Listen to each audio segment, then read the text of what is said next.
क्या आपने कभी सोचा है कि एक देश कितना अमीर होता है? इसका अंदाजा कैसे लगाया जाता है? क्या सिर्फ बड़े बड़े आंकड़े और भारी भरकम वादों से किसी देश की असली तरक्की मापी जा सकती है? 2019 में सरकार ने एक सपना दिखाया।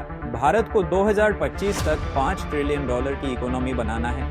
हर न्यूज चैनल, भाषण, हर मैनिफेस्टो में यही बात दोहराई गई। लेकिन आज 2025 आ चुका है। तो सवाल ये है, क्या भारत $5 ट्रिलियन की इकोनॉमी बन चुका है? अगर हाँ, तो क्या हर भारतीय के जीवन में इसका असर दिख रहा है, या फिर ये भी एक चुनावी जुमला था जो सिर्फ कागज पर सच था, जमीन पर नहीं? आज हम सिर्फ जीडीपी नहीं बल्कि भारत की असली आर्थिक तस्वीर दिखाने वाले हैं। सच क्या है, आंकड़े क्या कहते हैं और आम आदमी किस हाल में है।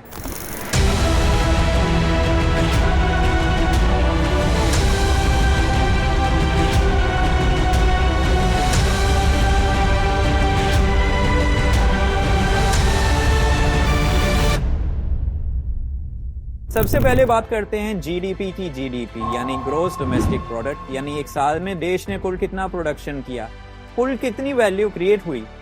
अभी भारत की जीडीपी है लगभग $3.7 ट्रिलियन और कहा जा रहा है कि अगले 2 साल में ये 5 ट्रिलियन तक पहुंच जाएगी। सुनने में शानदार लगता है, लेकिन सवाल ये है कि ये जीडीपी किसके काम आ रही है।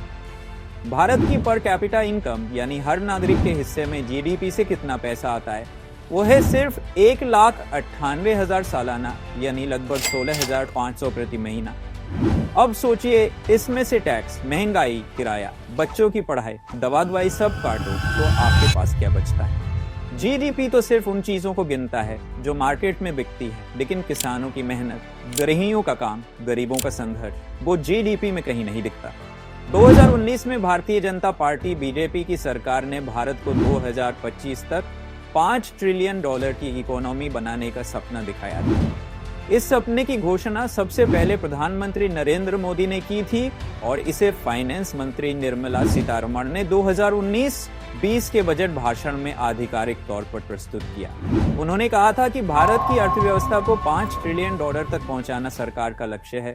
यह सपना उस समय जनता को एक बड़े आर्थिक विकास का भरोसा देने के लिए पेश किया गया। लेकिन आज 2025 में हम देख रहे हैं कि उस लक्ष्य की हकीकत क्या है। अब बात करेंगे बेरोजगारी और युवाओं की हकीकत। जब भी किसी देश की अर्थव्यवस्था मजबूत होती है तो सबसे पहला असर नौकरियों पर दिखता है, लेकिन भारत की सच्चाई क्या है। 2025 में भारत की बेरोजगारी दर 7.5% से ऊपर है। कई राज्यों में ये 10% के पार चली जाती है। Centre for monitoring Indian economy के डेटा के अनुसार भारत में हर साल करीब 1.2 करोड़ युवा जॉब मार्केट में आते हैं, लेकिन सरकार या प्राइवेट सेक्टर इनमें से सिर्फ 30 से 40 लाख को ही जॉब दे पाता है। बाकी युवा क्या करते हैं? या तो ओवर क्वालिफाइड होकर छोटी मोटी नौकरी करते हैं, या फिर बेरोजगारी में मानसिक तनाव झेलते हैं। और सबसे बड़ा सवाल, 2025 में एक आम इंसान की जिंदगी अगर पहले से और कठिन हो गई है, तो वो $5 ट्रिलियन की जीडीपी आखिर किसके काम आ रही है। अब जानेंगे सरकारी योजनाएं और जमीनी हकीकत। भारत में चुनाव आते ही योजनाओं की बारिश होती है। हर बजट में नए वादे, नए पैकेज, नए घोषणाएं, लेकिन वास्तविकता ये है कि कई योजनाएं सिर्फ भाषणों में गूंजती हैं, जमीन पर उनका असर बहुत कम होता है। 2024 के चुनाव से पहले सरकार ने दर्जनों योजनाएं लॉन्च की, पर सबसे ज्यादा चर्चा जिस स्कीम ने बटोरी वो थी लाडली बहना योजना। 1,500 रुपए महीना। लाडली बहना योजना मध्य प्रदेश सरकार द्वारा 28 जनवरी 2023 को शुरू की गई। एक योजना है जिसका लक्ष्य था महिलाओं की आर्थिक स्थिति को सुधारना। पर सवाल यह है, क्या 1,500 में किसी घर का चूल्हा जल सकता है? क्या इतनी रकम से एक महिला अपना सम्मानपूर्वक जीवन जी सकती है? सरकार कहती है ये आर्थिक सशक्तिकरण है, लेकिन क्या ये असल में सिर्फ चुनावी लॉलीपॉप नहीं है?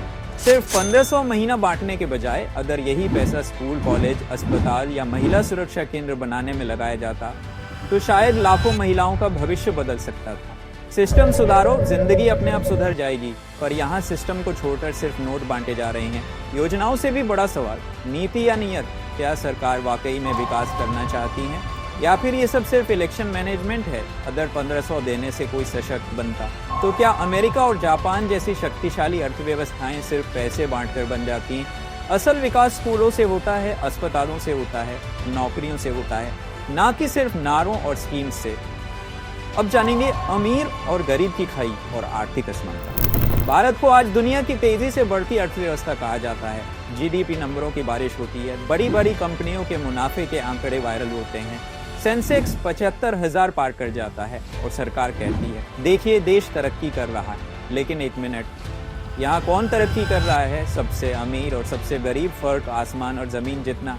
ऑक्सफैम की एक रिपोर्ट कहती है भारत के सिर्फ 1% अमीरों के पास देश की 40% से ज्यादा संपत्ति है और नीचे 50% लोगों के पास क्या है? सिर्फ 3% संपत्ति। यानी एक तरफ आलीशान फार्म हाउस, प्राइवेट जेट और करोड़ों की घड़ियां, और दूसरी तरफ एक मजदूर जो 300 रुपये की दिहाड़ी में पेट पालता है। क्या यही है विकास?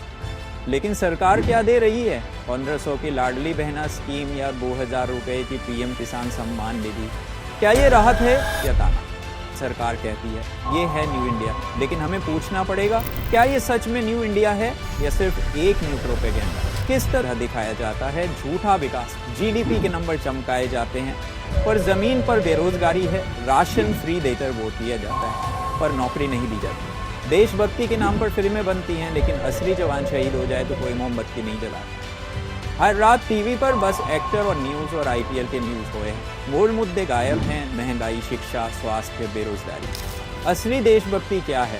देशभक्ति सिर्फ भारत माता की जय बोलना नहीं होती। असली देशभक्ति है सिस्टम से सवाल पूछना, सरकार से जवाब मांगना, गरीब की मदद करना और हर वोट से जिम्मेदारी निभाना। 2024 के बाद क्या बदला? महंगाई और बढ़ी, रोजगार और घटा, लेकिन इवेंट्स और प्रचार में सरकार आगे निकली। G20, लाडली बहना योजना, विकसित भारत यात्राएं, पर क्या गरीब के घर में खाना आया? क्या युवाओं को नौकरी मिली? अब सवाल आपसे है, क्या आप सवाल पूछेंगे? क्या आप सरकार से पूछेंगे मेरे बेटे को नौकरी क्यों नहीं मिली? मेरे गांव में अस्पताल क्यों नहीं बना? महंगाई पर लगाम कब लगेगी?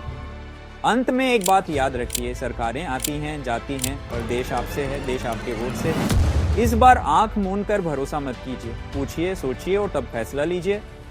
अगर आपको ये वीडियो पसंद आया हो तो लाइक, शेयर और सब्सक्राइब जरूर कीजिए ताकि और लोग भी ये सच्चाई जान सकें। जय हिंद।